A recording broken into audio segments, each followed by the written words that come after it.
1, 2, 3, start.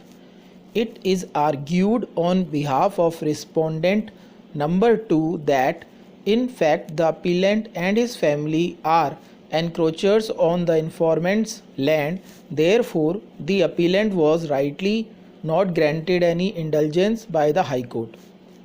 Against the backdrop of these facts, it is pertinent to refer to the statement of objects and reasons of enactment of the Act.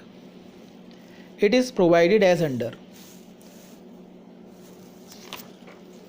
Despite various measures to improve the socio-economic conditions of the scheduled caste and the scheduled tribes, they remain vulnerable. They are denied number of civil rights. They are subjected to various offences, indignities, humiliations and harassment. They have, in several brutal incidents, been deprived of their life and property. Serious crimes are committed against them for various historical, social and economic reasons. Because of the awareness created among the scheduled castes and the scheduled tribes through spread of education, etc., they are trying to assert their rights, and this is not being taken very kindly by the others. When they assert their rights and resist practices of untouchability against them, or demand statutory minimum wages, or refuse to do any bonded and forced labor, the vested interests try to cow them down and terrorize them. When the scheduled castes and scheduled tribes try to preserve their self-respect or honor of their women, they become irritants for the dominant and the mighty. Occupation and cultivation of even the government allotted land by the scheduled castes and the scheduled tribes is resented, and more often these people become victims of attacks by the vested interests.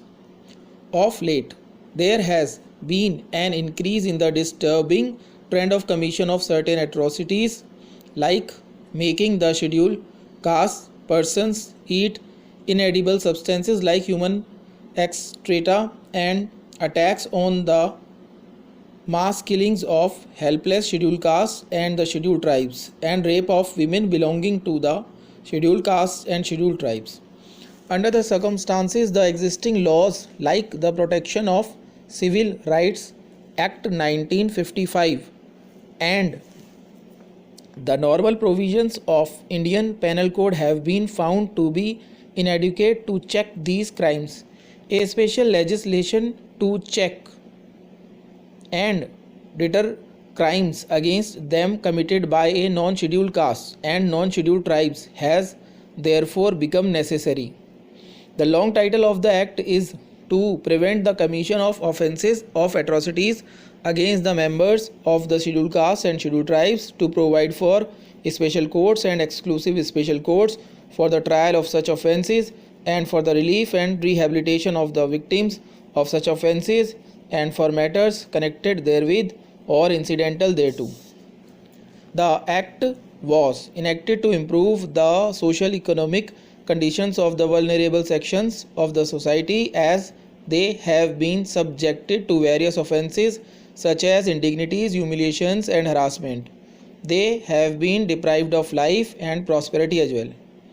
The object of the Act is thus to punish and the violators who inflict indignities, humiliations and harassment and commit the offence as defined under section 3 of the Act. The Act is thus intended to punish the acts of the upper caste against the vulnerable section of the society for the reason that they belong to a particular community. It may be stated that the charge sheet filed is for an offence under section 3.1.10 of the Act.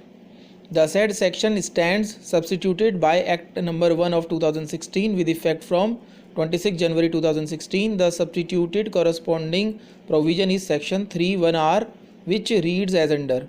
3.1r intentionally insults or intimidates with intent to humiliate a member of scheduled caste or a scheduled tribe in any place within public view.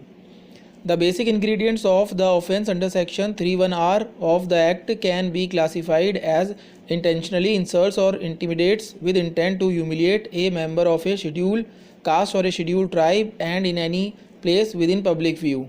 The offence under section 31R of the Act would indicate the ingredient of intentional insult and intimidation with an intent to humiliate a member of a scheduled caste or a scheduled tribe.